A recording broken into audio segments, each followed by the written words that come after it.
Good morning. Today's story is Love Your Neighbor by Melody Carlson.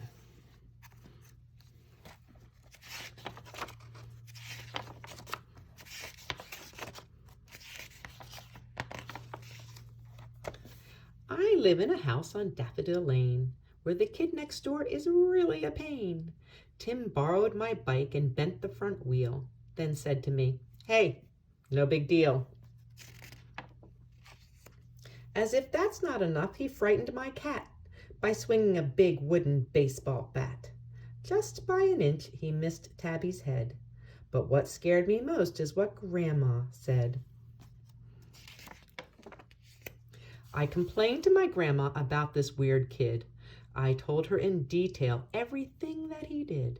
She listened and smiled and nodded her head, but I almost croaked when I heard what she said. She took down her Bible from up on the shelf and read, "Love your neighbor as you love yourself." I said to my grandma, "You never met Tim.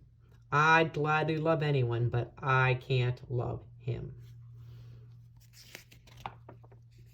I waved bye to Grandma and went on my way. I hoped to forget all she had to say.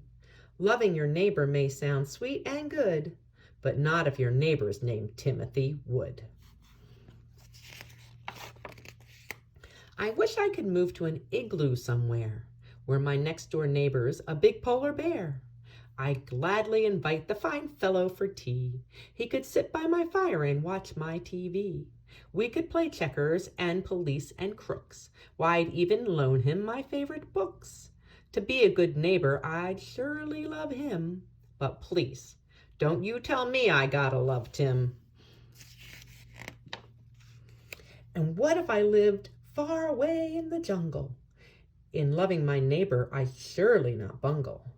Even if bunches of wild chimpanzees live right next door, way up high in the trees, I'd let them go first when we swung on the vine. If they ate my bananas, I'd say, "Hey, that's fine." For monkeys don't know what good manners are for, and they couldn't be worse than Tim Wood is next door. Or what if I lived on a boat with a sail, where my closest neighbor is a great big blue whale? I'd be just as good and nice as can be. I'd sure love my neighbor and hope he loved me. And what if the place that I call my home was the very same place that the elephants roam? I'd cut lots of grass and invite them to lunch. In the lake, I'd pour grape juice and make purple punch. And if they forgot to say thank you or please, or didn't say bless you if somebody sneezed, I wouldn't worry. I'd say, "That's all right." We'd be friendly neighbors and we'd never fight. Or what if I wandered up north on the loose, where my nearest neighbor's a long-legged moose? To be a good neighbor, I'd cook a fine meal of moose-friendly food, not such a big deal. And even if 54 moose friends came too, I wouldn't be mad or make a to-do, because he's my neighbor. I'd be nice to him, and ever so grateful he's nothing like Tim. I sat on my front porch and I dreamed what I'd do if I lived in a cave or a big city zoo. And all I imagined, no matter how grim, seemed pretty good compared to old Tim. Then I heard an odd noise, and I glanced at Tim's place, and there sat my neighbor with tears on his face. I watched in surprise, and then I felt bad. I wondered what had made my neighbor so sad.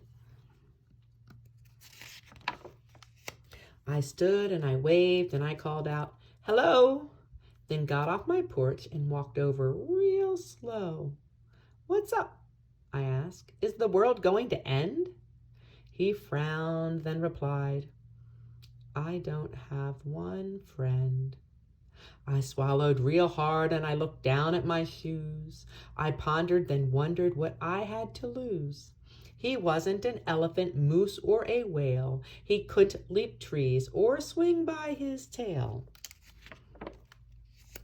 Then all of a sudden I wanted to see if I could love Tim the same way I love me.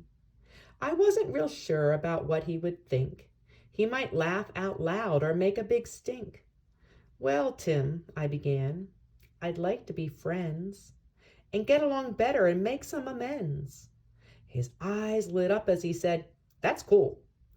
And that's when I learned the golden rule.